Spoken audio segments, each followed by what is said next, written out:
आज हम बात कर रहे हैं एक ऐसे संकट की जो सीधे आपकी जेब, महंगाई और देश की अर्थव्यवस्था को प्रभावित कर सकता है।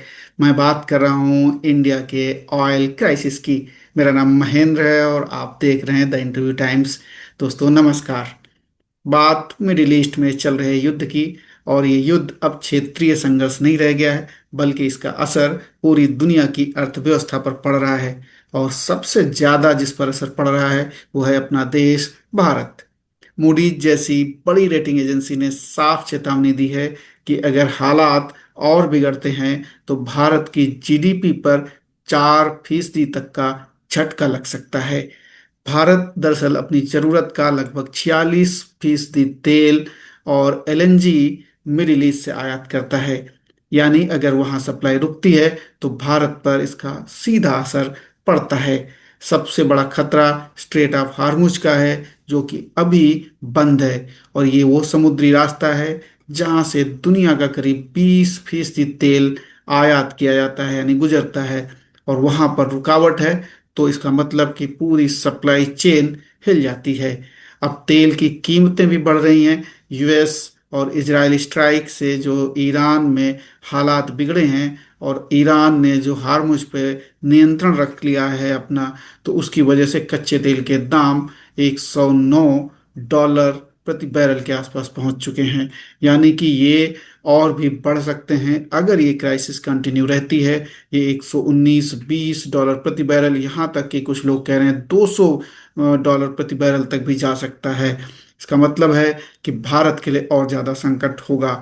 अब इस बीच सरकार क्या कर रही है? प्रधानमंत्री मोदी ने हाई लेवल मीटिंग बुलाई है और सरकार ने कहा है कि तेल के नए स्रोत ढूंढना चाहिए, किसानों की लिए खाद की सप्लाई को इंश्योर करें, बनाए रखें, महंगाई को कंट्रोल में करना है। सरकारी कंपनियां जैसे Indian Oil Corporation, Bharat Petroleum, Hindustan Petroleum, इन सबको कहा गया कीमतें ना बढ़ाएं, नुकसान खुद सहें। अब लेकिन इसका असर आपकी जेब पर पड़ सकता है। अगर तेल और महंगा हुआ, पेट्रोल डीजल की कीमतें फिर बढ़ानी ही पड़ेंगी, महंगाई बेकाबू हो जाएगी, रुपया कमजोर होगा डॉलर के मुकाबले, जीडीपी ग्रोथ ग्रोथ जो है वो धीमी हो जाएगी। तो एक्सपर्ट्स के मुताबिक अगर $10 प्रति बैरल का तेल का दाम बढ़ता है तो 20-25 बेसिस पॉइंट महंगाई बढ़ जाएगी। बहुत मुश्किल हालात हो सकते हैं। भारत के पास क्या विकल्प हैं? कुछ हद तक भारत के पास विकल्प है कि अमेरिका और रूस से तेल आयात बढ़ा दे भारत।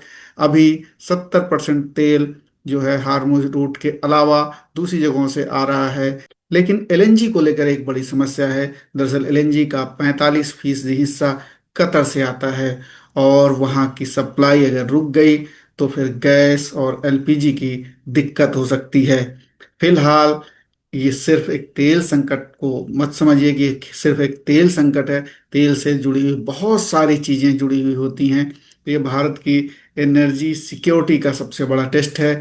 और अगर हालात और बिगड़ते हैं तो फिर महंगाई बढ़ेगी, ग्रोथ घटेगी, और हमारे आपके जीवन पर सीधा इसका असर पड़ेगा। क्योंकि ये संकट अभी ऐसा लग रहा है कि थम जाएगा, क्योंकि ट्रम्प ने बयान दिए हैं 5 दिन के लिए। अभी वो वॉर से थोड़ा सा पॉज कर रहे हैं। लेकिन अगर ये संकट आगे बढ़ता है, ये क्राइसिस आगे बढ़ती है, तो फिर भारत के लिए, हमारे आपके लिए बहुत मुश्किल दिन आने वाले हैं। और यही प्रधानमंत्री ने आज संसद में बयान में कहा कि आने वाले दिन काफ़ी जो है मशक्कत वाले हो सकते हैं, काफ़ी मुश्किलात वाले हो सकते हैं। तो दोस्तों, आप क्या सोचते हैं? क्या भारत इस संकट से निकल पाएगा? आप हमें ज़रूर कमेंट करके बताइए। और हमारे चैनल को अगर आपने सब्सक्राइब ना किया हो तो सब्सक्राइब कर लीजिए। फिलहाल इतना ही। नमस्कार।